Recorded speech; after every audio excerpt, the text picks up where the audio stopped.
Hello, and a very warm welcome back to the Dublo Railway. I'm almost having to yell over the noise. I've got my recently repaired 8F running in, hauling some Western Region coaches, not something you see every day. And just in front of that you've seen the Deltics that I featured in the last video come by.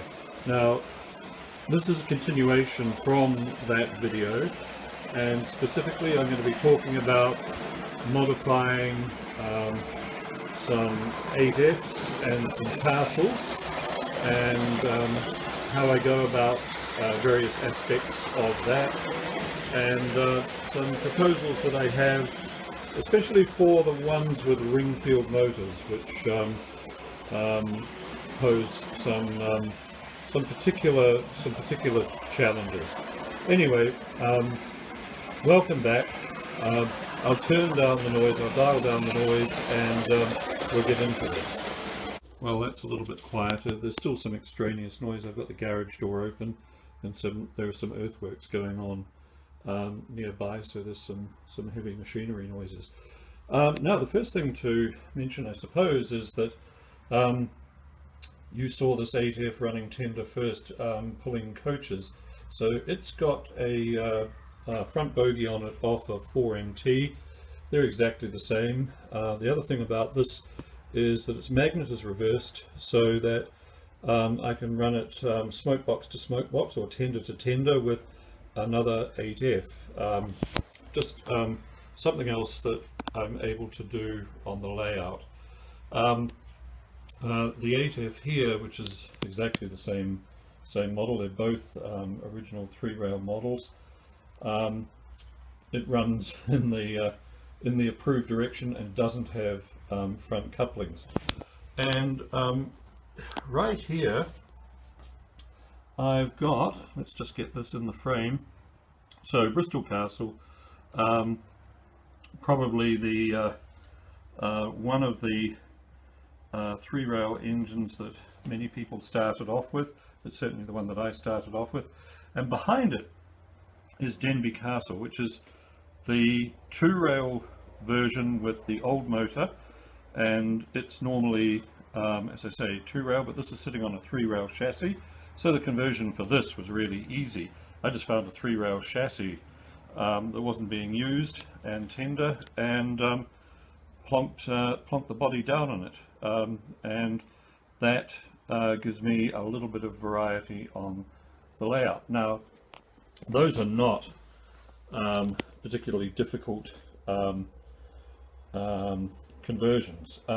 Pretty much the same thing would happen for this. If I had a 2-rail one of these that I wanted to convert, I might just swap over bodies. What I want to really discuss, and what I shall do so in my office at my desk, so that we can get a good focus on the underside of some of these engines, is what happens when you've got, for instance, Cardiff Castle, which is the 2-rail version of this with a ringfield motor.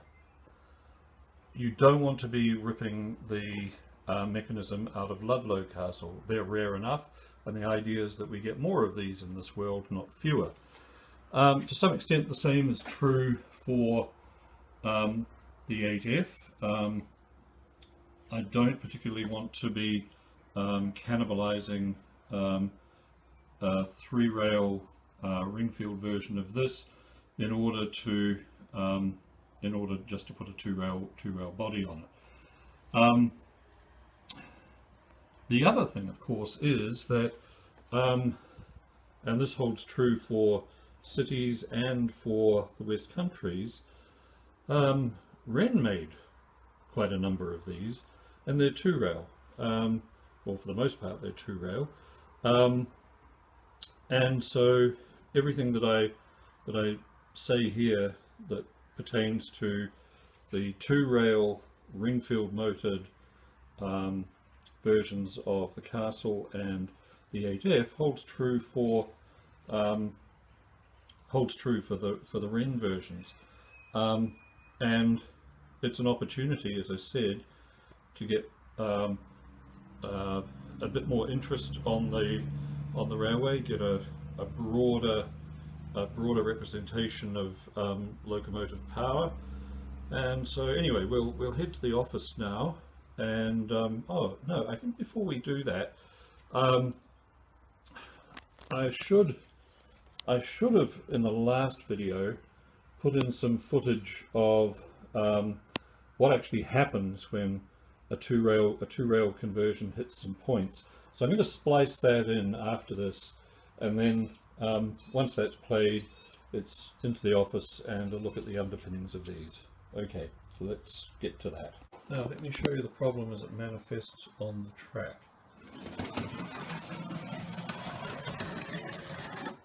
There we are.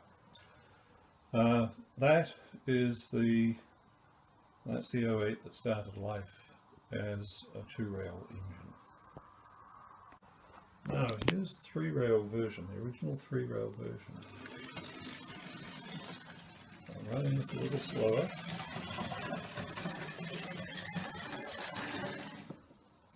And I'll run it forwards.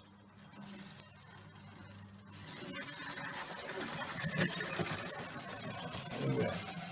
No problem through there. So that's how it manifests. We're in my office now, so things are a little bit quieter. Here we have Bristol Castle, and this is undergoing a bit of work at the moment, so the drawbar is missing, and as you can see, I need to do some remedial work here. This is one of the weak points. These little brass, I guess they're brass, these little brass things which fit into the tender and form the electrical connection to these pickups. They're prone to get damaged. Anyway, so the body for Denby Castle is identical to this, save for the decorative features. And so it's simply a matter of taking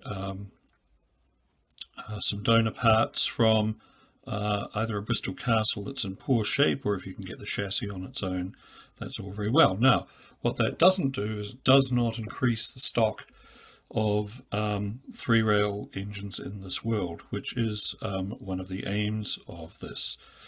Nor does it necessarily solve the problem of what we do when it comes to engines with ringfield motors. So what does one do? Well, there are a couple of options. One of which is to get the tender underpinnings like this. So get the either get an entire tender or get the underframe here. These separate with this this screw here. These plungers can be bought. So if you get a two-rail tender, you can install these plungers. They're available. So that's really all there is to the tender. It's one of those options. You either modify the two-rail tender that you've got, which in the case of the Castles and the 8Fs, they come with plastic wheels from memory. So there's no pickup here. It's really just the three-rail. Now that leads us on to the next problem. So as I demonstrated in the previous video on genuine three-rail chassis, these are uninsulated and everything picks up. Now what I've got here is I've got Barnstable, which is a West Country, just to demonstrate my point. Now if you look under here, there's a plate that serves as a pickup for one set of the insulated wheels. Now, the underneath of this is essentially the same as the underneath of a 2-rail 8F, a 2-rail Castle, a 2-rail City, and so you're dealing with essentially the same thing. And what tends to happen is people will take this off and they will fit the 3-rail skates here. And bear in mind that unless you've done something about the connectivity of these wheels on the tender, you're down to center rail pickup here and maybe 2, at best 3 wheels on this picking up power, because you'll notice that these are plastic and these are plastic. So what would I do? Well, I'd leave this and I'd rewire the motor slightly. So I've got some motors here. 1, 2. One is off an 8F and one is off a West Country. You can see that they're slightly different in the length of the armature. Now this wire here is the wire that where are we? Get that in focus. Attaches here. That's the other pickup. Now, what I would do is I'd wire this in to the other terminal here, so that we've got a good and consistent pickup. And then, if it's an 8F or a Castle, I'd be looking at an option involving either a donor tender or maybe doing something about some plungers here. Now, I'm not in this video getting into what I would need to do for either a West Country or a City, because they've got slightly different tenders and they present slightly different problems. But the main thing that I want to avoid is what I demonstrated in the previous video, where you've got poor connectivity. Okay, so from here, I guess the thing to do is to run my 3-rail Denby Castle and let you see that in action. And that'll conclude this video. And from there, I guess there'll be a third video on this, and we'll look at working on the West Countries and the cities, and what we might do about turning those from 2-rail to 3-rail, again without doing a lot of violence. That's really what I'm interested in. I'm not unless I get a busted up body and it's in such a state that it needs repainting. I really am not a fan of doing serious violence and modifications